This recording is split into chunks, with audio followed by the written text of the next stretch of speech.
Karena kan kalau kita berbicara postur kekuatan, force structure itu kan nggak cuma kuantitas, tapi kualitas. Belum kita ngomongin fasilitas pendukungnya, Pendukung, kayak betul. kalau ngomongin kapal selam misalnya, Betul. sekarang cuma ada di Surabaya pangkalannya. Itu kan sangat jauh kalau kita mau mencapai titik-titik area-area yang berpotensi jadi hotspot seperti di Alki 1 di Natuna, Laut Cina Selatan, Alki 2 di utaranya Kalimantan dan Sulawesi.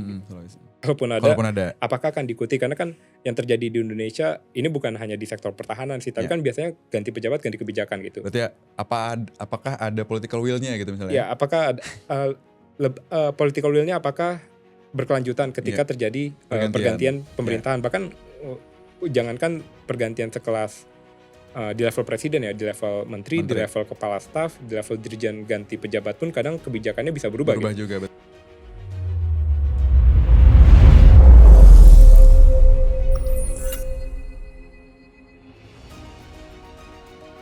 Selamat datang di Defense Talk, suara strategis pertahanan Indonesia. Bersama saya, Nur Hidayat Nasution. Sebagai negara kepulauan terbesar di dunia, Indonesia memiliki lebih dari 17.000 pulau, jutaan kilometer persegi wilayah laut, serta jalur-jalur pelayaran strategis yang menghubungkan Samudra Hindia dan Samudra Pasifik. Dalam konteks seperti ini, laut bukan hanya ruang geografis, tetapi juga ruang ekonomi, ruang diplomasi, sekaligus ruang pertahanan. Namun pertanyaan mendasarnya adalah, apakah Indonesia telah membangun kekuatan laut yang sesuai dengan realitas geografis dan tantangan strategis tersebut? Di tengah perkembangan lingkungan keamanan maritim yang semakin kompleks, TNI Angkatan Laut dihadapkan pada berbagai tantangan. Mulai dari menjaga kesiapan armada yang ada melalui program refurbishment terhadap 41 KRI, meningkatkan interoperabilitas berbagai platform yang berasal dari negara dan generasi yang berbeda, hingga memperkuat peran industri pertahanan nasional dalam mendukung kemandirian alutsista. Di saat yang sama, perkembangan Angkatan Laut Dunia juga menghadirkan berbagai pelajaran menarik. Salah satunya melalui kehadiran kapal induk ringan Italia, ITS Giuseppe Garibaldi, yang menunjukkan bagaimana sebuah platform berusia puluhan tahun dapat tetap relevan melalui modernisasi yang berkelanjutan. Maka diskusi kita hari ini bukan sekadar tentang kapal perang, kita akan membahas sesuatu yang lebih mendasar, yaitu bagaimana Indonesia membangun kekuatan laut yang relevan di abad ke-21. Apakah kunci kekuatan Angkatan Laut terletak pada jumlah kapal yang dimiliki, atau pada kejelasan doktrin, kemampuan menjaga kesiapan armada, interoperabilitas sistem tempur, serta kekuatan industri yang menopangnya. Untuk membahas hal tersebut, telah hadir bersama kita Muhammad Fauzan Malufti, seorang pengamat militer yang cukup aktif di platform X dan sering membahas isu-isu pertahanan tanah air. Ia juga baru menyelesaikan pendidikannya di Amerika Serikat sebagai Master of Arts in Defense Strategic Studies di Johns Hopkins University. Selamat datang Muhammad Fauzan Malufti di Defense Talk, Jan. Ya, terima kasih udah hadir. Terima kasih undangannya. Sebelumnya mau mengucapkan selamat nih karena baru lulus ya Jan. Dari mana Jan? Tuh, kebetulan bulan lalu baru lulus S2 dari Johns Hopkins University. Jurusannya atau programnya Global Security Studies di Washington DC. Berapa lama di Amerika Jan? Kurang lebih hampir 2 tahun ya, mungkin 20 bulan. 20 bulan ya? Mulai Agustus 2024 selesai Mei kemarin. Berarti hampir 2 tahun juga kita nggak ketemu, nggak diskusi. Biasanya kita rutin. Nah hari ini Jan, kita akan diskusi soal apakah Indonesia telah berjalan dalam format yang tepat gitu dalam membangun kekuatan maritimnya. Mengingat ke geografis Indonesia kan pulau-pulau, laut-laut gitu ya Jan ya. Nah, sebelum berbicara mengenai kapal, alutsista dan modernisasi armada Jan, menurut Fauzan apa sebenarnya tantangan maritim yang terbesar yang saat ini dihadapi oleh Indonesia? Ya. Kalau kita berbicara tentang maritim kan maritim power, sea power itu kan beda. Kalau sea power itu cenderung memang lebih fokusnya ke naval aja, ke angkatan laut aja, atau aspek pertahanannya aja. Tapi kalau maritim itu dua-duanya, baik itu aspek militernya maupun sipiliannya. Sipiliannya itu misalnya mulai dari penjaga pantai, mulai dari infrastruktur pelabuhan, nelayan-nelayan, bahkan sampai bagaimana kita bisa mengambil sumber daya alam yang ada di laut seperti itu. Kalau tantangan maritim, kalau kategori ancaman sebenarnya sama aja sih. Ada ancaman militer, non-militer, sama hibrida. Atau kita bisa juga nyebutnya misalnya ada ancaman yang sifatnya day to day.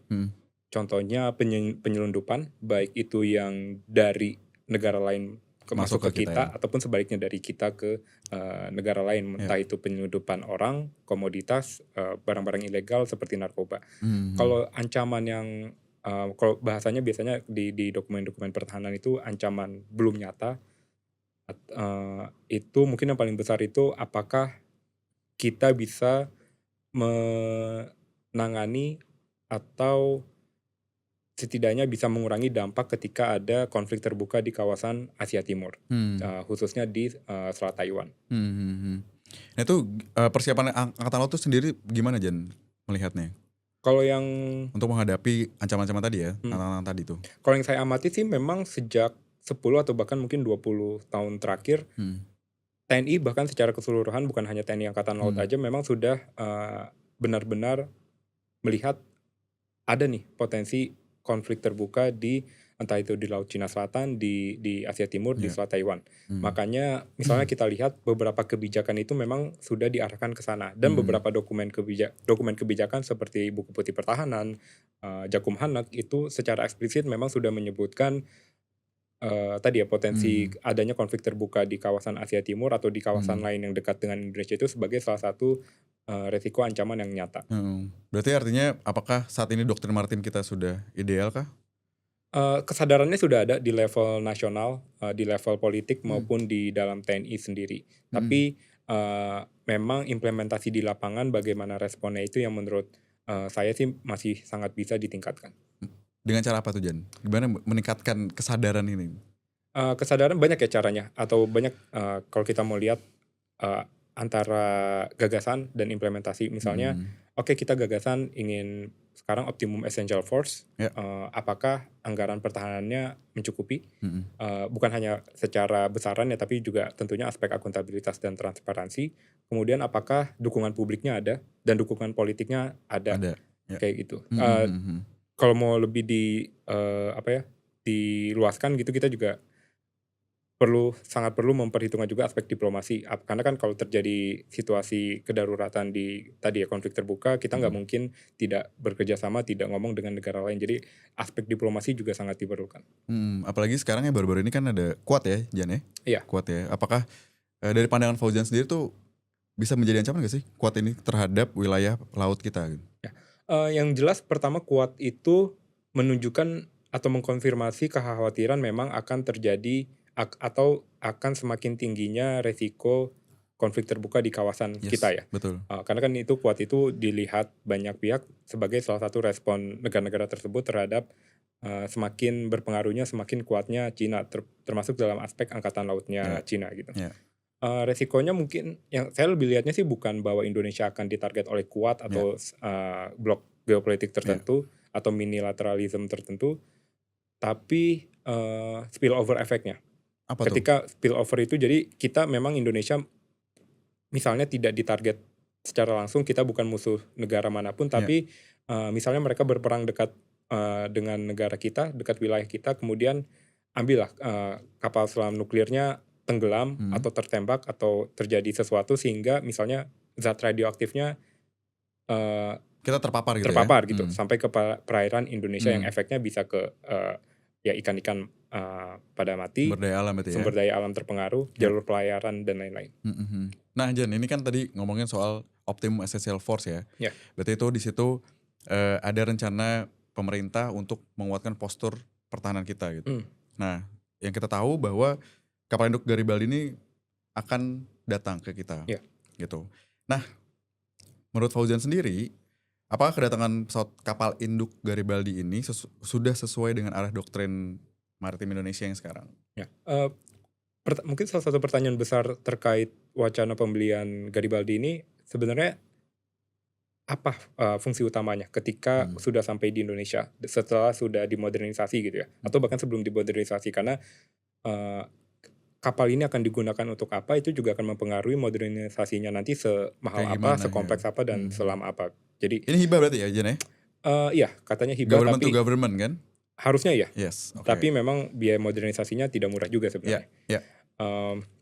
Jadi pertanyaan besarnya itu, ini nanti fungsinya seperti apa, konsep of operationnya seperti apa. Misalnya ada yang bilang kan ini akan lebih, Garibaldi ini akan lebih digunakan sebagai aset operasi militer selain perang, Ya, terutama penanggulangan bencana. bencana. Ya. Oke, apakah itu artinya Garibaldi ini tidak akan dipersenjatai atau dipersenjatainya hanya sangat minim gitu? Mhm, Karena, mhm. kalau memang fungsinya hanya OMSP, penanggulangan bencana, ya mungkin tidak membutuhkan rudal atau meriam besar karena ya rudal dan meriam besar kan juga akan menambah biaya perawatan, biaya Betul, upgrade dan, betul, lain-lain. betul, betul. Biaya training juga. Yes. Dan juga, konsekuensinya apakah karena kan kita nggak tahu ya misalnya, bencana itu akan terjadi kapan, Mhm. apakah itu artinya Garibaldi ini akan sangat jarang main-main berlayar ke perbatasan atau bahkan keluar wilayah Indonesia. Karena, ya itu tadi kalau memang fokusnya bencana, bencana kita nggak tahu kapan datangnya, misalnya Garibaldi lagi dikirim ke Laut Cina Selatan misalnya, tiba-tiba ada bencana di, Sumatera atau di Sulawesi, di Papua, kan itu akan menambah jarak Garibaldi itu harus Betul. muter balik berlayar ke wilayah-wilayah, bencana tersebut. Berarti artinya akan makan banyak BBM itu sendiri juga ya, secara Betul. operasional? Ya, jadi Mhm, ada konsekuensi logis, eee, hmm, tergantung sebenarnya role-nya ini mau seperti apa. mhm. Nah kalau misalnya tadi sebutnya kan memang difokuskan oleh, pemerintah untuk OMSP sebagai quick response lah, Iya. karena kita belajar dari pengalaman, bencana Aceh kemarin gitu. Mmm. Nah, sebenarnya pertanyaannya mendasari lainnya adalah, Jan, kalau tidak ada bencana, artinya nih kapal induk ini dimungkinkan operasional tuh gimana, Jan? Ya itu yang juga, masih jadi pertanyaan banyak orang ya. Mhm, Ketika kalau memang fokusnya untuk OMSP ketika nggak ada mmm, bencana, seperti apa. mhm, Tapi mhm, di mhm. satu sisi ya tadi kita nggak tahu bencana, Akan datang kapan akan gitu? datang kapan Heeh, dan, heeh. ketika kapal itu berlayar misalnya, di wilayah Indonesia gitu, Mhm, tiba-tiba ada bencana dan kan cenderung kalau kapalnya mau ke daerah bencana tersebut kan, harus bawa logistiknya dulu. ya, Misalnya kemudian juga misalnya helikopternya. Apakah harus balik ke pangkalan dulu untuk tadi ya, ngisi logistik, mhm. ngisi pasukan, ngisi Baru helikopter, baru berangkat, berangkat ke mhm, wilayah bencana atau mhm, seperti apa? Karena kan kapal kita juga harus ingat kapal induk ini kan, ukurannya cukup besar ya. mhm. Dia nggak bisa bersandar di sembarang pelabuhan, Pelabuhan, betul. eee bahkan jangankan pelabuhan sipil, bahkan pangkalan-pangkalan TNI AL pun Belum tentu semuanya bisa. belum tentu semuanya bisa untuk Iya bener. mengakomodasi kapal Iya, ini gitu. iya, bener, bener. Jadi emang agak-agak tricky ya, Jan, ya. Iya, Nah, eee, kita tahu nih bahwa anggaran pertahanan kita kan juga ruang fiskal kita terbatas gitu, Jan, ya. mmm, Sementara dengan mengoperasikan kapal induk sendiri, sebenarnya jadi pertanyaan banyak orang juga adalah bagaimana biaya operasionalnya gitu loh, Jan. ya. Iya Ya kan? biaya operasional, kalau nggak salah dokumen yang dirilis, Mmm, pemerintahan Italia atau parlemen Italia itu menyebutkan bahwa, eee, saat kan sekarang posisinya mhm. sudah dipensiunkan lah Ya, di Italia gitu. Italia, betul. Tapi Italia sendiri kalau nggak salah tiap tahun tetap mengeluarkan biaya $5 juta Untuk untuk Harwat. enggak, untuk lebih kayak ya maintain kapal itu Iya, supaya at least ngambang lah iya. gitu. Kemudian mungkin ada biaya untuk keamanannya, instalasi dan lain-lain. Jadi, kalau tidak salah seperti, jumlahnya segitu ya. Jadi Mhm, pertanyaannya kalau di Indonesia apakah jumlahnya di atas 5 juta segitu. atau di bawah 5 juta? Karena Mhm, ya kemungkinan di atas 5 juta misalnya kalau memang dipasang senjata, lebih sering berlayar, balai bakar operasional bahan ya, bakar, biaya, awaknya dan awak. lain-lain. Jadi ya mungkin itu bisa jadi patokan kita di Italia aja, biayanya segitu per tahun Mhm, ketika dengan kondisi kapal itu dipensiunkan. mhm. Nah di Indonesianya seperti apa ya, kemungkinan lebih tinggi dari itu, Berarti bisa lebih dari 5 juta euro. euro. Wis, wis, wis, wis. Nah, berarti kan ketika Garibaldi ini akan datang ke sini, itu berarti retrofit dulu kan, Jan? Iya pasti, Retrofit di, salah satu industri pertahanan kita di PT PAL ya, ya harusnya ya salah satu yang jadi kandidat harusnya PT PAL. PT PAL ya. Tapi menurut Fauzan sendiri, siap nggak sih PT PAL nih untuk melakukan retrofit terhadap kapal induk pertama kita? Mmm. Kalau siap atau enggak mungkin itu harus ditanyakan ke PT PAL-nya langsung ya, tapi, eee, memang yang jadi pertanyaan kan PT PAL juga ordernya banyak nih. Ya. Tahun ini, harusnya Scorpene mulai berjalan. Oh, betul, Kemudian betul, masih betul. ada orderan LPD dari Filipina Filipin, dan UAE. ya, Kemudian, Fregat Merah Putih. ya, Kalau, hmm, terus kan kemungkinan ya, dapat order tambahan tuh, ya, Fregat Merah Putih yang ketiga dan keempat. Di ya, luar itu pun kan PT PAL juga ngurusin, MRO, perawatan, Harwat, kapal-kapal TNI AL yang lain ya. Jadi betul. nggak cuma fokus bangun yang baru, tapi juga Maintenance yang Harwat lama. yang sudah ada. Jadi Mhm, ada mhm, pertanyaan apakah memang masih ada space nih, mhm, mhm, di mhm, PT PAL di Surabaya untuk, upgrade mhm, mhm, Garibaldi. Karena kan upgrade-nya juga akan cukup lama ya, nggak cuma mungkin lebih dari setengah mhm, tahun gitu. mhm, betul, Karena kan betul. juga kapal Garibaldi, akan datang ke kita dengan tanpa persenjataan dan lain-lain. Jadi ya itu Betul. tadi nanti akan lamanya berapa lama, mahal biayanya berapa besar itu juga akan Setelah bergantung tadi Garibaldi datang ya berarti ya? datang ke Indonesia ya. Oke, berapa lama Jan biasanya retrofit itu Jan? Diprediksi? Kurang tahu juga, Kurang tahu tapi ya? yang akan mempengaruhi juga ya itu tadi roles-nya tuh mau seperti apa gitu. Oke. Kan ada wacana lagi misalnya mau dijadikan drone carrier gitu. Ya. Itu kan kalau drone carrier kemungkinan ada modifikasi tambahan yang harus dilakukan, ada Betul. modernisasi tambahan. Jadi Betul. ya itu akan mempengaruhi. Betul. Nah, tadi sempat kita ngomongin Frigat Merah Putih ya. Nah, bagaimana Fauzan melihat program Kemhan ini soal refurbishment 41 KRI? Mengingat di saat yang sama berdekatan lah Jan ya. Kita juga melakukan pembelian beberapa frigat yang udah datang tuh kemarin Brawijaya, ada KRI Siliwangi. Terus kita juga tahun ini ya kalau nggak salah ya, kita MOU dengan Istiqlal Turki. Meski saat ini kita memang ruang fiskal kita terbatas tuh Jan. Ya, jadi memang kita harus mencari keseimbangan ya. Kita tentunya pengen punya alutsista yang sebaru mungkin, semodern mungkin, tapi selain keterbatasan fiskal juga kita kan kebutuhan operasionalnya itu sekarang gitu. Kita nggak mungkin semua kapal tua dipensiunkan saat ini juga, terus kita nunggu kapal baru, laut kita akan kosong gitu. Karena kapal-kapal baru pun ketika datang ke Indonesia nggak mungkin bisa langsung beroperasi 100%. Awak krunya masih butuh pelatihan. Jadi apa ya, nggak mungkin langsung mahir 100% lah ketika kapal barunya datang. Jadi pun misalnya beberapa kapal baru yang datang ya itu tadi misalnya kita berbicara PPA, FMP itu kan ukurannya besar-besar ya. Jadi lanal-lanal yang selama ini ditempatkan kapal patroli mungkin salah satu alasannya karena cuma kapal patroli misalnya yang 60 meter, 40 meter yang muat yang bisa diakomodir di lanal tersebut. Nah juga kalau dikasih frigat yang baru ya mereka nggak bisa nampung juga mungkin seperti itu. Jadi tidak hanya aspek platformnya aja atau kapalnya aja, tapi yang mungkin jarang dibicarakan juga infrastruktur pendukungnya seperti apa. Tapi Jan ini akan sulit nggak sih Jan? Kayak misalnya gini, di TNI AU sendiri kan kita memang sudah kedatangan beberapa pesawat tempur baru gitu, dan rencananya bahkan ada wacana-wacana SU-35 lah datang, J-10 Chengdu mau datang juga gitu. Sementara di Angkatan Laut sendiri pun tadi tuh ada banyak tuh, kita ada Siliwangi, ada Brawijaya, tiba-tiba ada Istiqlal sendiri gitu. Sebenarnya menurut Fauzan tuh apa yang sedang dibuat oleh pemerintah gitu? Dan bagaimana soal interoperabilitasnya gitu? Ya, kalau tantangan SDM ya, karena kita misalnya membutuhkan, misalnya TNI AL, misal kami butuh 500 kru kapal baru atau 1000 gitu. Terus pas rekrutmen nggak mungkin kan, oke kita dapat 1000 taruna, terus 1000-1000-nya beneran akan jadi kru kapal kan nggak mungkin ya, karena ada kebutuhan organisasi lain, ataupun kalaupun taruna itu memang sejak awal disiapkan untuk ini kamu masuk jadi taruna, nanti lulusnya fix akan jadi awak kapal kan juga belum tentu, karena kan ada faktor skill, ada faktor lain-lain yang mungkin nggak akan bisa memenuhi 1000 kebutuhan tersebut ya. Dan juga untuk kapal baru itu setidaknya kalau misalnya di negara-negara NATO, angkatan laut negara barat itu biasanya ketika orang baru lulus dari pendidikan ya, entah itu Tamtama, Bintara atau Perwira, biasanya nggak akan langsung ditempatkan di kapal yang paling canggih, karena ya butuh experience dulu.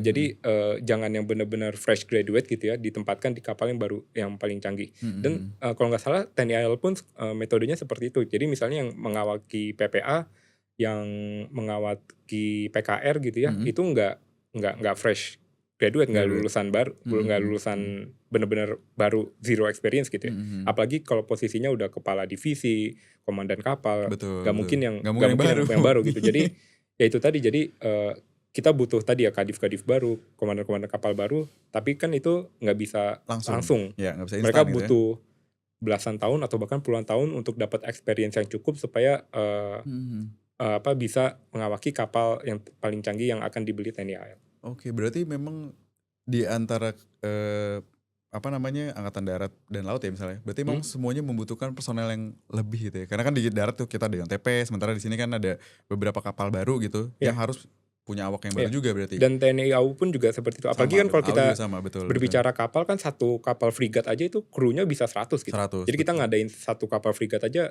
langsung nih, oh kita butuh untuk awaknya 100 lebih gitu. Jadi penyerapan kebutuhan SDM-nya itu akan TNI AL juga pasti akan meningkat. Belum kita ngomongin pangkalan, kapal selam, Yes. pus penerbal, Ya. pesawat ya. Nah Jan, sebenarnya seberapa penting sih Jan interoperabilitas tuh Jan dibanding jumlah armada yang kita miliki sekarang ya? Sama-sama penting. Jadi bagaimanapun secanggih apapun kapal atau alutsista mana apapun ya, entah itu pesawat, drone, kapal selam, dia kan cuma ada bisa di satu daerah di yang itu aja. Dia nggak bisa berada di satu wilayah, satu area lebih dari satu ya. Kalau dia di Aceh ya dia di Aceh. Aceh doang ya. Sementara daerah-daerah lain misalnya butuh kehadiran alutsista tersebut, itu kan jadi secara jumlah. Dan juga kalau angkatan laut ada apa ya, biasanya perbandingannya tuh lupa istilahnya rule of three atau something like that. Jadi biasanya kapal itu dari misalnya tiga kapal yang siap atau beroperasi itu cuma satu, karena sifatnya rotasi. Jadi misalnya kita punya 3 kapal frigat, yang satu lagi patroli, yang satu lagi maintenance, dia baru selesai patroli, yang satu lagi entah dia standby atau dia lagi nge-training kadet-kadet baru, misalnya seperti itu. Jadi rotasinya tuh pasti ada. Untuk interoperabilitas itu sangat penting ya, apalagi di era modern sekarang. Kita tentunya nggak mau lagi kalau istilahnya menggergaji laut.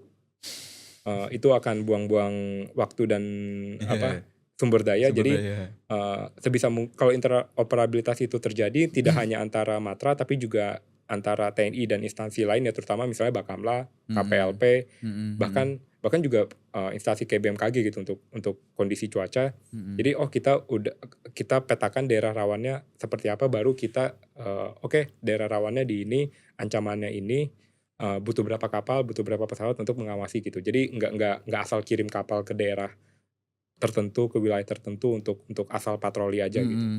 Jadi interoperabilitas itu sangat-sangat akan menjadi force multiplier dan juga menghemat sumber daya yang kita keluarkan. Betul ya. Jadi nggak perlu ngergaji laut lagi. Iya betul. Karena nantinya tuh dia tuh akan interoperability dengan juga pesawat tempur ya berarti ya? Iya, jadi antar matra, antar instansi, dan juga antar negara. Oke. Jadi kalau kita misalnya tidak hanya angkatan laut ya, angkatan udara, angkatan darat, kalau kita alutsistanya juga sama atau mirip dengan negara lain, itu juga akan sangat memudahkan kita untuk interoperabilitas dengan negara tersebut gitu. Jadi interoperabilitasnya tuh yang harus dipikirkan tidak hanya internal kita, tapi juga bagaimana kita dengan negara lain. Oke.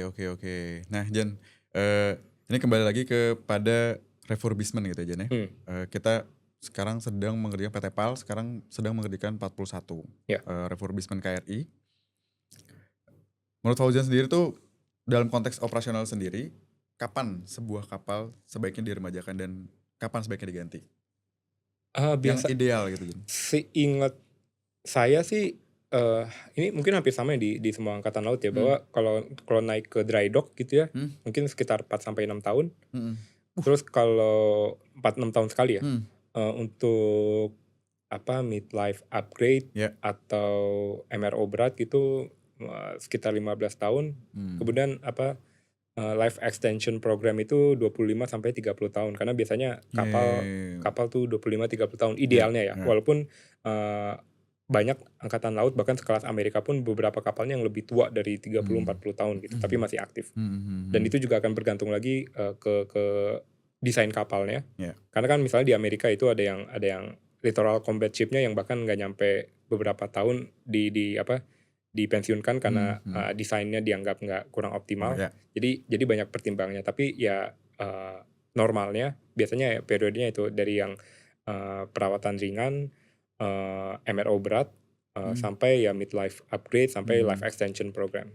Itulah kenapa makanya kita perlu backup ya. Makanya kita MOU dengan Steve Class sendiri gitu. By the way, Steve Class ini udah battle proofan belum sih? Aku kurang tahu juga kalau yang Turki ya. Yes. Kayak soalnya kalau kita ngomongin maintenance hardware itu kan kayak kalau Garibaldi kalau nggak salah diluncurkan 1980-an. Ya, betul. Terus dia major modernization di 2003 atau 2000-an awal, jadi sekitar 20 tahun. Kemudian dapat ya tadi semacam life extension program itu 2013. Jadi ya itu Sekitar 20 segitu. tahun, 30 tahun, jadi ya kurang lebih ya seperti itu. Oke. Nah Jan, PT PAL sendiri kan sedang mengerjakan ini ya kapal selam ya Jan ya. Saat ini tuh kita sudah punya kapal selam tuh 3 atau 3? 4 ya. Nah idealnya tuh untuk dengan Indonesia dengan geografis yang hampir semuanya 70% laut ini, sebenarnya kita butuh berapa kapal selam sih Jan? Dan butuh berapa KRI, frigat, PPA tuh kita sebenarnya butuh berapa idealnya untuk cover wilayah laut kita? Target optimumnya berapa kurang tahu juga, karena ya dokumen optimum essential force-nya sayangnya tidak dirilis ke publik. Tapi ya pasti kita juga harus melihat perkembangan teknologi. Jadi mungkin MEF kan disusunnya 2009 ya kalau nggak salah, atau bahkan sebelum itu. Teknologi udah sangat maju dibanding hampir 20 tahun yang lalu. Mungkin apakah jumlahnya nggak perlu sebanyak itu lagi? Karena kan kalau kita berbicara postur kekuatan, force structure itu kan nggak cuma kuantitas tapi kualitas. Belum kita ngomongin fasilitas pendukungnya. Kayak kalau ngomongin kapal selam misalnya, sekarang cuma ada di Surabaya pangkalannya. Itu kan sangat jauh kalau kita mau mencapai titik-titik area-area yang berpotensi jadi hotspot seperti di Alki 1 di Natuna, Laut Cina Selatan, Alki 2 di utaranya Kalimantan dan Sulawesi. Oke. Berarti memang masih jauh ternyata. Iya, masih jauh. Masih jauh ternyata. Nah Jan, tadi kita ngomongin soal salah satunya refurbishment ini oleh PT PAL gitu ya. Sebenarnya seberapa penting sih Jan program refurbishment ini bagi pembangunan industri pertahanan Indonesia gitu? Seberapa penting? Idealnya refurbishment ini dan semoga memang ini yang sedang dikerjakan ya, bahwa tidak hanya dikerjakan oleh PT PAL saja ya, tapi juga di galangan-galangan swasta maupun milik pemerintah lainnya. Karena ya itu tadi, sekarang tuh di era modern sangat makin penting bahwa suatu angkatan bersenjata itu bisa menyebarkan atau pasukannya, alutsisanya tidak hanya di satu atau beberapa lokasi. Karena kan sekarang udah ada proliferasi sensor proliferasi senjata. Kalau kekuatan alutsista kita ngumpul hanya di 1-2 titik, itu akan makin mudah diserang oleh musuh, termasuk juga untuk industri pertahanan gitu. Apalagi kalau kita berbicara tadi ya, lokasi-lokasi hotspot.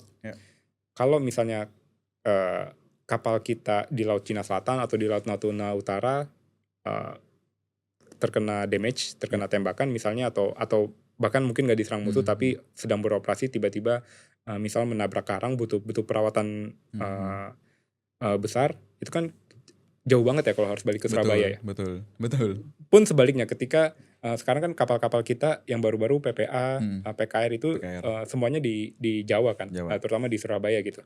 Jauh kan, kita ada kedaruratan, ada emergency di Laut Natuna Utara, jauh kan kalau kita ngurumnya.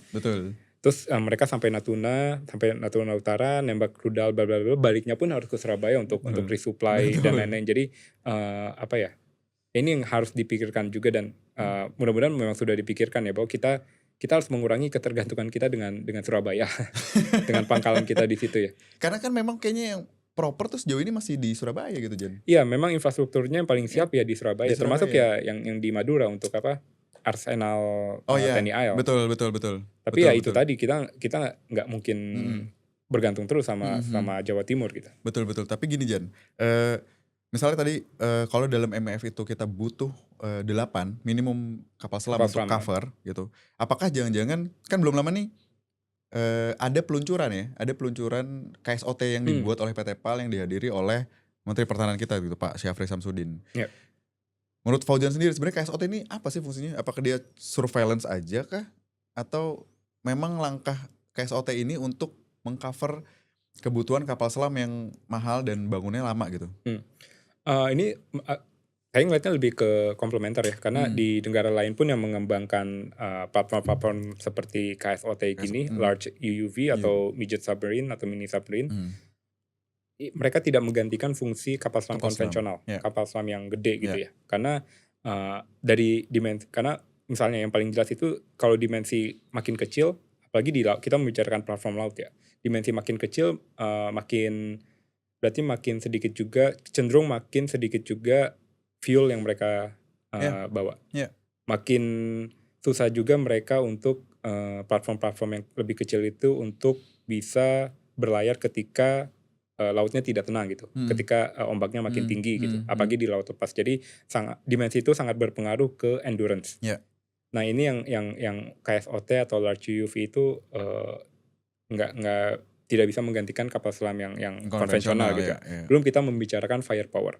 Ya. Jadi memang KSOT itu potensi kegunaannya tetap ada, terutama yaitu Untuk di surveillance berarti ya? perairan dangkal, choke points untuk surveillance, bahkan kan ada versi torpedonya atau arm versionnya itu potensinya ada.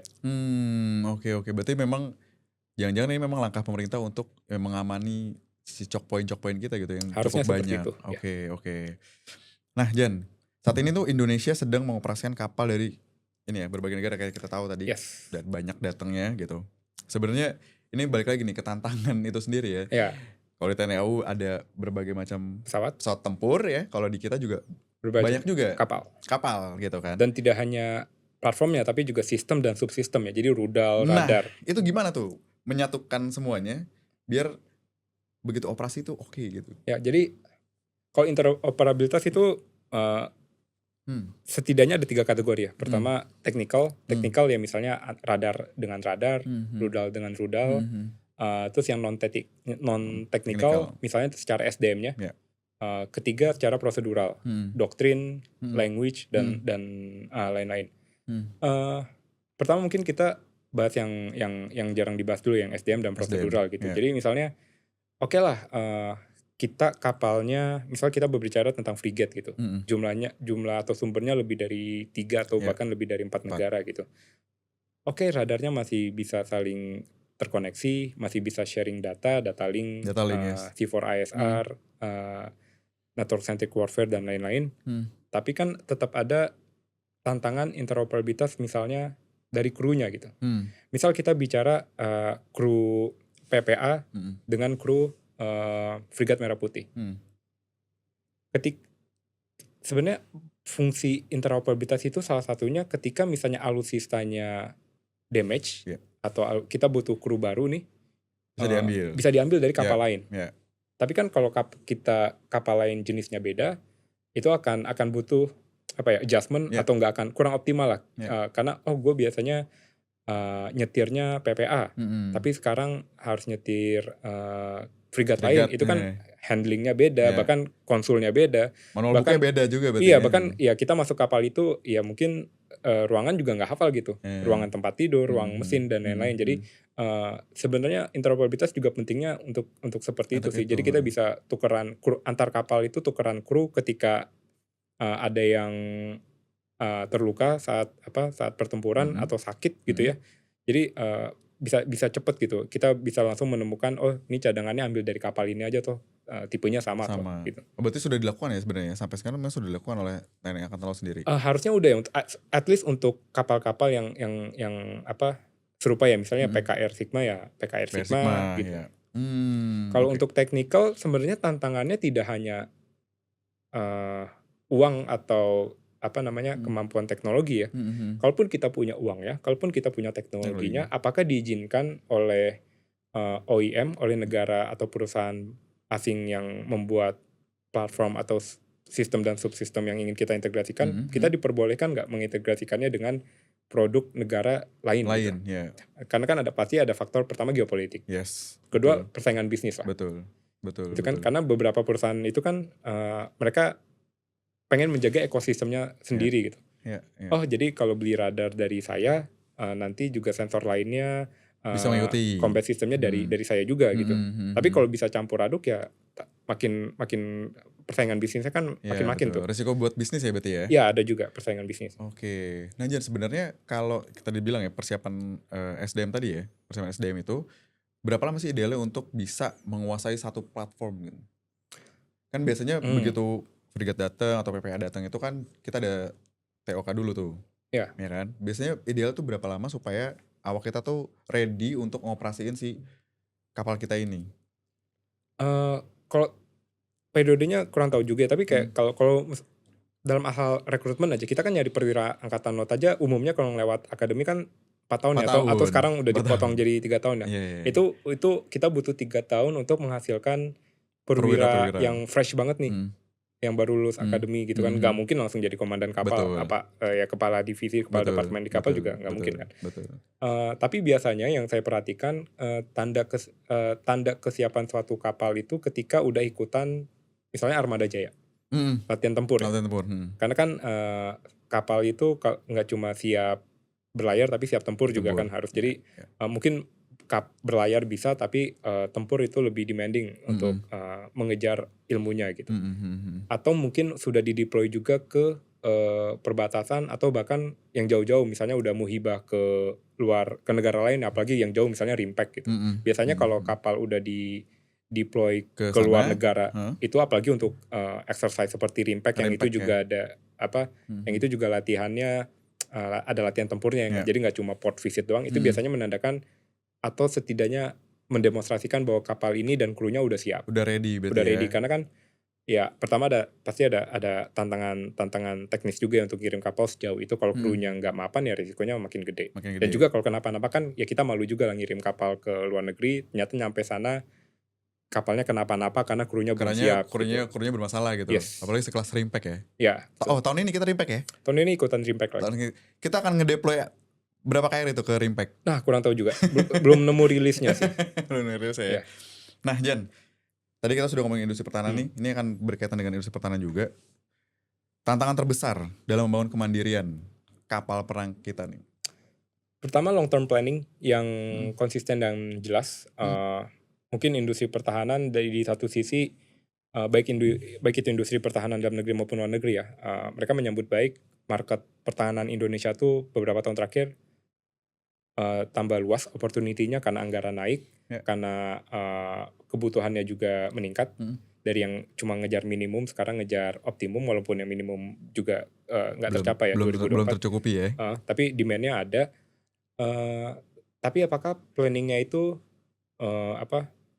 benar-benar akan diikuti? Kalaupun ada ya, misalnya long term planning-nya oke ada. Kalaupun ada, apakah akan diikuti? Karena kan yang terjadi di Indonesia ini bukan hanya di sektor pertahanan sih, tapi kan biasanya ganti pejabat, ganti kebijakan gitu. Berarti apakah ada political will-nya gitu misalnya? Ya, apakah ada political will-nya apakah berkelanjutan ketika terjadi pergantian pemerintahan? Bahkan jangankan pergantian sekelas di level presiden ya, di level menteri, di level kepala staf, di level dirjen ganti pejabat pun kadang kebijakannya bisa berubah gitu. Juga betul. Jadi kan itu akan membingungkan dan menyulitkan juga untuk industri pertahanan dalam negeri maupun luar negeri ya. Ketika sekarang eranya pejabat A, kebijakannya A, kita diminta untuk mengembangkan alutsista atau kita diminta mempromosikan alutsista A nih. Udah kita mengeluarkan biaya promosi, biaya R&D untuk alutsista A, pejabatnya ganti atau kebijakannya ganti. Diganti semua. Jadinya barang kita nggak jadi dibeli, misalnya seperti itu. Itu kan mengurangi rasa kepercayaan industri pertahanan ke pemerintah, karena kita harus tahu kan industri pertahanan atau pasar pertahanan itu kan sifatnya istilahnya kalau nggak salah monopsoni, yes. Bahwa usernya cuma pemerintah dan TNI gitu. Betul. Beda kalau kita jualan iPhone, yang beli kan bisa siapapun gitu. Tapi kalau kita beli rudal, kita punya produk rudal, kapal selam, kapal perang, yang beli ya cuma bisa pemerintah gitu. Jadi semuanya ngikut kebijakan pemerintah. Berarti memang di political will tadi ya agak challenging di situ ya. Dan tantangan lainnya mungkin ya itu tadi, fokus. Karena di satu sisi memang kita berdasarkan pengalaman sejarah dan kebutuhan geopolitik, kita memang harus diversifikasi alutsista. Tapi kita harus melihat juga apakah yang sekarang udah terjadi atau yang akan terjadi, apakah kita sebenarnya sudah menuju atau bahkan sudah mengalami over diversifikasi gitu. Over diversifikasi. Iya. Jadi sebenarnya idenya saya juga mendukung diversifikasi. Kita nggak boleh bergantung ke satu negara dan atau satu blok geopolitik manapun. Tapi apakah sebenarnya bisa dijaga gitu diversifikasinya, dalam arti kalau untuk frigate maksimal cuma 3 negara. Kalau ada negara lain ya jangan frigate, KCR kah, produk lain kah, seperti itu. Jadi kalaupun negaranya mau dibanyakin seperti itu, ya itu dibagi di tipe alutsistanya seperti itu.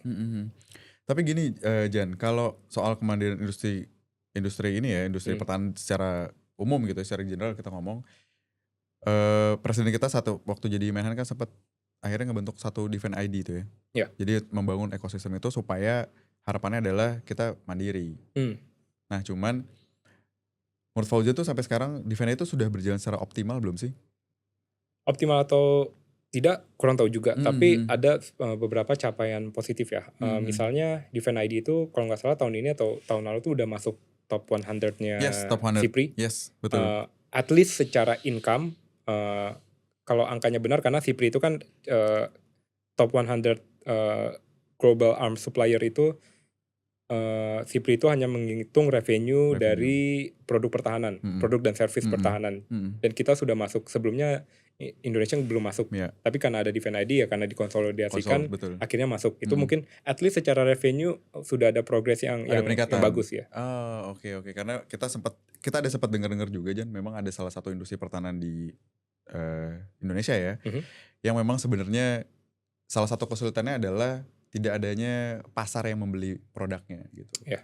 Jadi memang saat itu coba kalau bisa pemerintah tuh juga bantu kita untuk memasarkan produk gitu Ya. kan. Nah itu yang sempat ada obrolan-obrolan selentingan di luar sana gitu. Nah Jan, satu pertanyaan terakhir. Jika diberi kesempatan merancang TNI Angkatan Laut untuk 20 tahun ke depan, 3 prioritas utama yang akan Fauzan bangun terlebih dahulu. 3 prioritas. Yang pertama tadi ya, interoperabilitas dan integrasi antara alutsista, tidak hanya TNI AL tapi juga dengan TNI AU, TNI AD, kemudian juga instansi lain, KPLP, Bakamla, Polairut mungkin juga bisa terlibat. Itu sangat penting. Kedua mungkin infrastruktur ya, infrastruktur pendukung baik itu pangkalan maupun fasilitas harwatnya. Karena kita kan makin banyak beli kapal perang nih, apalagi yang gede-gede, frigat. Kalau Garibaldi datang, kapal selam Scorpion kan juga lebih gede dari kapal selam yang pernah kita gunakan. Betul. Tapi sejauh ini saya nggak ngelihat kita bangun pangkalan gede yang baru gitu. Masih Surabaya sentris? Iya, masih Surabaya sentrik. Itu kan juga ya, walaupun kapalnya bisa dipepet-pepet, ya maksudnya tumpuk baris 3 atau bahkan lebih, kan itu tetap tidak optimal sebenarnya. Kemudian juga fasilitas perawatannya. Jadi kan kita sekarang beli kapal banyak, 5-10 tahun lagi demand MRO, demand naik ke dry dock itu juga akan meningkat. Apakah kita sudah siap gitu? Kemudian juga ya tadi lokasinya ya, tidak semuanya jangan di Surabaya gitu. Karena titik hotspotnya sebenarnya semuanya jauh-jauh dari Surabaya, kecuali yang ya Selat Bali gitu-gitu. Tapi kan cenderung hotspot yang utama itu yang utara gitu ya. Bahkan Alki 1, Alki 2 ya. Iya, makanya itu yang tadi kita bicarakan. Kalau kapal patroli di Natuna dapat rusak atau harus isi ulang rudal, ya harus balik lagi jauh-jauh ke Surabaya kan. Betul. Tapi ya apakah nanti bisa dibikin di Natuna atau di Batam gitu yang memang industri kapalnya sudah cukup maju selain di Surabaya. Jadi itu juga harus dipikirkan. Kalau ketiga mungkin SDM ya. SDM ya, itu tadi demand tadi kan, satu kapal frigat aja bisa 100 orang lebih gitu. Belum kalau kapal bertambah kan berarti unsur pendukungnya, logistik, unsur-unsur yang di darat, baik itu yang administrasi lah, keuangan lah, kesehatan kan itu juga meningkat ya. Itu juga harus dicari, karena kan untuk rekrutmen kan TNI juga saling bersaing ya, antara TNI AD, AL, AU, bagaimana menggait talenta terbaik putra-putri bangsa untuk masuk ke wilayahnya. Apalagi dengan alutsista yang semakin canggih, berarti sama sih di negara lain,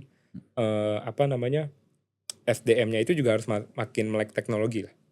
Dan belum kita ngomongin bagaimana bersaing dengan pasar swasta gitu. Misalnya kita ngomongin sekarang kan kapal-kapal modern itu makin IT-nya makin canggih, kemampuan cybernya makin canggih, berarti TNI AL juga butuh banyak talenta cyber baru. Tapi di satu sisi masuk ke TNI, misalnya kita punya saya gitu, misalnya punya skill IT yang bagus gitu, Belum tentu masuk TNI. belum tentu masuk TNI. Oh, benar. Karena kan ya gaji yang ditawarkan swasta kan biasanya Lebih berkali-kali gede, lipat. iya, Ya jadi kan benar. Jadi faktor kesejahteraan betul, berarti ya. faktor Oke. kesejahteraan, dan kesejahteraan kan gak cuma masalah gaji ya, Betul. tapi ya masalah Betul. asuransi, dapat periode libur yang cukup, penempatan, jenjang karir, jenjang Lingkungan pendidikan. kerja yang mendukung misalnya. Yes, Oke. Betul. Berarti ada 3 tuh Jan ya. Ada interoperabilitasnya, ada infras dan harwatnya, sama ada SDM. Betul. Berarti artinya berarti sebenarnya gini, TNI itu lagi butuh banyak SDM ya, bukan cuma AL ya, tapi Iya. darat karena ada Ada kebijakan ada pelebaran kebijakan, ya. apa namanya, yang TP itu yang sampai 514, ada AU AU. juga, Ya. karena AU tuh juga pembukaan pilot ya. Ya. Pembukaan pilot yang dari mana, Pondok Cabe itu ya? Iya, mereka lagi banyak nyari pilot juga. Pilot juga. Dan jangan lupa Mabes TNI dan Kemhannya juga mungkin Iya, benar. butuh nambah juga. Nama juga berarti Kan emang. sekarang ada unit-unit baru kayak Betul. Balokhan, Ya. Badan Cadangan Nasional dan lain-lain. Itu kan semakin banyak alutsista yang dimiliki TNI kan juga berarti beban administrasi untuk ngurusin semua Lebih alutsista tinggi. ini juga menambah kan. Jadi Betul. mungkin SDM administrasinya juga perlu nambah gitu. Betul. Ini di luar daripada pertanyaan ini Jan, ini penasaran aja. Setuju gak sih sebenarnya kalau Kertajati itu dijadikan tempat MRO-nya Hercules Amerika? Sebenarnya ide kita jadi hub MRO itu bagus-bagus aja kalau memang kita eksekusinya bisa baik ya. Karena kan pengamat lain sudah banyak yang berbicara bahwa ada concern masalah security-nya, apakah ini semuanya tetap full control Indonesia atau ada sebagian diberikan ke Amerika atau ke perusahaan asing yang akan ikut membantu juga. Kemudian juga sebenarnya saya juga penasaran sebenarnya pasarnya tuh tertarik nggak sih untuk MRO di Indonesia gitu ya. Apalagi kan untuk Amerika saja misalnya mereka udah punya rekanan atau bahkan bisa perbaikan sendiri di pangkalan mereka di Jepang, di Korea Selatan, betul. di Filipina, di Australia, dan juga misalnya India kalau nggak salah juga ada semacam deal Hercules baru-baru ini yang bersama Amerika juga. Jadi sebenarnya demand-nya ada nggak gitu. Karena kan apalagi negara-negara tadi ya, Jepang, Korea Selatan, Australia kan, Filipina secara geopolitik kan juga lebih stabil gitu kalau urusannya dengan Amerika ya. Jadi ada pertanyaan juga apakah memang kalau Amerika mau ngirim Herculesnya ke Indonesia itu lebih menguntungkan baik secara geopolitik dan secara hitung-hitungan ekonomis gitu ya, dibanding ya ngirim ke India, Korea Selatan dan lain-lain yang mereka juga pengguna Hercules yang cukup banyak gitu. Jadi tantangannya itu tadi, sebenarnya kalau kita buka MRO hub itu ada nggak sih demand-nya? Dan mungkin yang terakhir sebenarnya support dari Amerikanya tuh dalam bentuk apa? Mereka apakah izin aja? Oke. Karena kan semua alutsista Amerika kalau mau di Harvard itu harus semacam izin lah ke Amerikanya. Apakah mereka mengizinkan aja kayak oke, Indonesia boleh kalau mau buka? Apakah gitu doang, political support doang, atau nanti akan misalnya bantuan dana, subsidi untuk bikin hanggar barunya, bikin bengkel barunya, pelatihannya dan lain-lain. Jadi itu juga yang jadi pertanyaan sih. Jadi support Amerikanya tuh apa aja? In general tapi setuju asal jelas ya berarti ya. Asal jelas. Ya. Oke. Terima kasih. Karena ada kebutuhan domestik juga dari kita. Apalagi kalau kita nambah Hercules, dan memang harusnya kita nambah Hercules juga. Ya. Idealnya berapa Jan kita nambah Hercules nih? Sekarang kita punya mungkin ada berapa Hercules itu? Yang baru datang mungkin tuh ada 4 secara unit kurang tahu juga. Tapi kan kalau kita lihat sekarang skadron Hercules cuma ada di Jawa dan Sulawesi Selatan kan, cuma di Makassar kan, udah. Kita nggak punya skadron angkut di luar Jawa dan Sulawesi. Padahal ya bencana Sumatera kemarin jadi pelajaran kan, kita juga butuh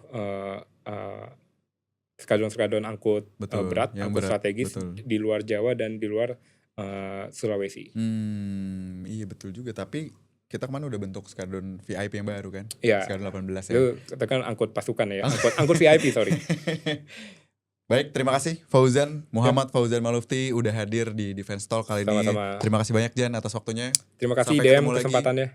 Terima kasih. Dari diskusi hari ini, kita belajar bahwa di balik setiap kapal yang berlayar terdapat doktrin yang menjadi arah, sistem yang memastikan interoperabilitas, industri yang menopang keberlanjutan, serta strategi jangka panjang yang menentukan bagaimana sebuah negara menjaga kepentingannya di laut.